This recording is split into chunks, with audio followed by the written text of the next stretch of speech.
Hey everybody, Michael Kwan here with MegaTech News. We're visiting with our friends at Samsung and they've got a trio of new phones to show us, but in particular we're looking at the new Galaxy Note 4.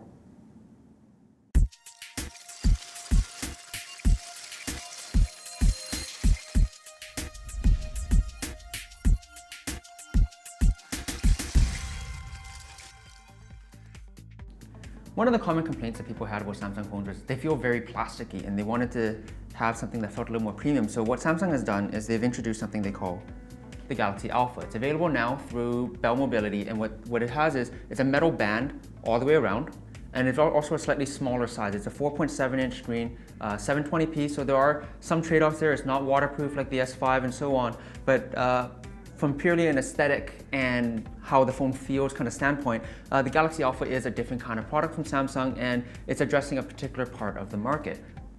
And speaking of addressing a different part of the market, what they have here is the Galaxy S5 Active. And basically it's a ruggedized version of the S5. So you get all of the same guts, all of the same camera, processor, and all the rest of it, but now it adds in some military spec protection. So you have the hardware buttons here, it's protected against dust and sand and the rest of it, and there's also a dedicated push to talk button on the side there. And all of this is in more of a ruggedized military spec kind of case, which is great for people at work sites and even for teenagers that happen to drop their phones a little bit too often. But the newest hotness and the best phone that they have on display here today is the Galaxy Note 4. It's an evolution of the Galaxy Note series, so everything about it kind of takes where the Note has been and makes it better. So what you have here is a 5.7-inch screen, which is slightly bigger than the Note 3, and they went with a QHD display, so that's 2560 by 1440. So it's definitely a higher resolution display, but it is also a bigger display. So the phone itself, surprisingly, is not actually that much larger than the Note 3. So a lot of the same things that we've seen in the S5 and the Note 3 have been carried over here. You still have the fingerprint reader on the home button, and you still have the S Pen stylus, and they've made a few improvements or enhancements to it. So one new thing is called Smart Select, and basically what that allows you to do is you can basically draw a square anywhere on the screen and save that. And what you're ending up able to do with each successive time that you do that is you can create multiple stitched images like that. And when you save all of them together, you'll notice in the top here, it says there's the number 2.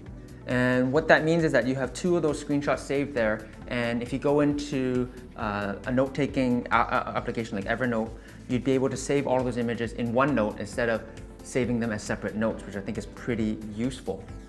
The camera enhancements are actually quite interesting too.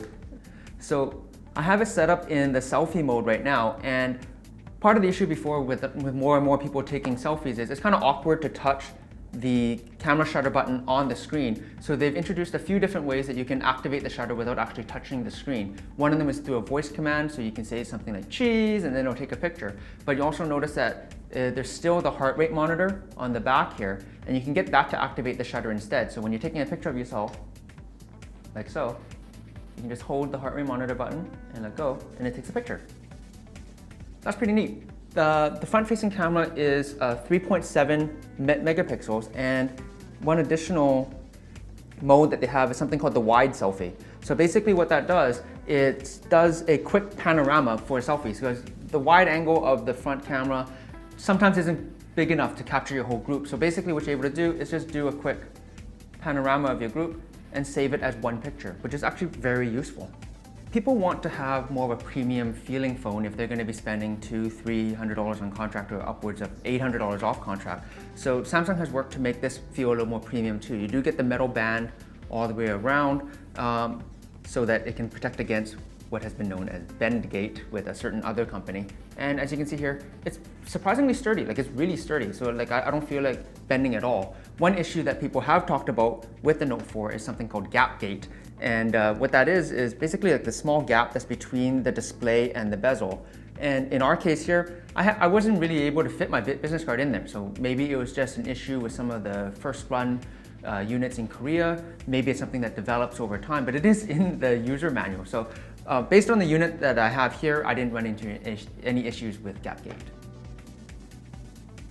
With such a big phone, such a high resolution, battery life will always be a concern. Samsung has worked with that with the ultra power saving mode and the Super AMOLED display, which really helps with battery life. But even when you do want to charge, they have something called adaptive fast charging. And just through the regular port, if you plug it into the rapid charger that they have available as an accessory, you can get to a 50% charge in about 30 minutes. So for people that are really on the go and they're kind of rifling through the battery, you can get a quick charge in half an hour and have half the battery back already. And as can be expected, as a flagship product, the Note 4 does come with all the flagship kind of specs. You get 3 GB of RAM, the quad-core Snapdragon processor, micro SD expansion slot, 16 megapixel camera, and the rest of it. So it's going to be a really powerful phone for people that want to have something a little bit bigger, well actually quite a bit bigger, but also quite a bit more powerful, along with the signature S Pen functionality.